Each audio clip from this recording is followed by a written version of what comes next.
What are we learning about this? Well, what we've learned so far, Emily, is that, yes, as you say, this memo is probably a fraud. Broadcom have obviously come out very quickly and said they think there's some problems with it. I actually got sent an early sort of draft of what it looks like, and it does look like there's some inconsistencies here. The Broadcom is referred to as Broadcom Limited. Obviously, that's not the name of the company. It's now Broadcom Inc. Also, the date on it is August 3rd, so if it is a real memo, which we don't think it is, that would suggest it's kind of historic at this point. And then there were some other problems with it. There are some misspellings in terms of senators' names in there, which obviously is slightly strange if this is anything close to real. And as you say, the Pentagon have now come out and also denied the veracity of it. Now, Senator Rand Paul has come out saying this deal is a security risk. It should be subject to national security review. Is that as a result of this memo? And does that comment still stand? That's really interesting, and that's going to be a big question going forward. He cites some stuff from this memo in those comments. I think he talks about 29 nuclear reactors in which CA Technologies is embedded. That comes directly from this memo, as far as I can tell, and is potentially therefore wrong.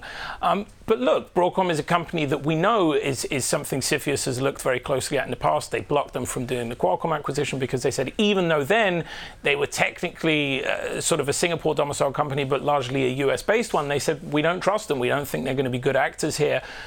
Do they do the same on CA? It will remain to be seen whether or not they even have the jurisdiction to do it, because CFIUS obviously can only really look at deals where the acquirer is coming from outside the US. That said, and I think this is important, we need to note, CFIUS very recently just got new powers. They've been given a broader mandate in terms of what they can actually regulate regards to US deals, and one of those things is, look, any company that has interstate commerce within the US, obviously Broadcom and CA both fall squarely into that, so they may take a look at this and they may indeed decide that this isn't a deal they don't want to go through.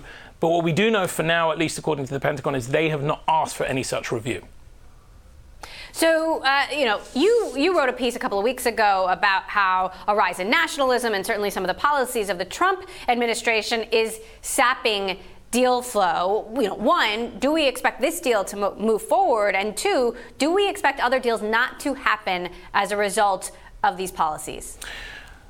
The second part of that I can answer very easily. I think, yes, we expect other deals not to happen as a result of these policies. I think particularly any deal inbound into the US, especially where it involves anything related to critical infrastructure, which is a bit of a moving feast because obviously that can change depending on what the administration defines as critical infrastructure. But anything that's tech, particularly around the semiconductor space, I think that's just a no-go for foreign acquirers right now.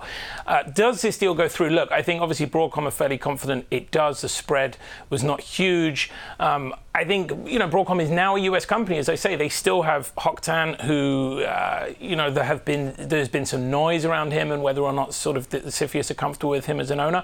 But that said, they've done a lot of deals in the US that have gone through previously. The only one that they've been blocked on was Qualcomm, which is a different kind of deal, but also the order of magnitude there was significantly different. That would be taking out essentially, the largest single player in the US in this area of semiconductors. So I think there's a very good shot that this deal does go through. That said, more broadly, we are looking at a much tougher regulatory environment for any foreign acquirer coming to the US, and indeed any foreign acquirer going into Europe, or for that matter, China.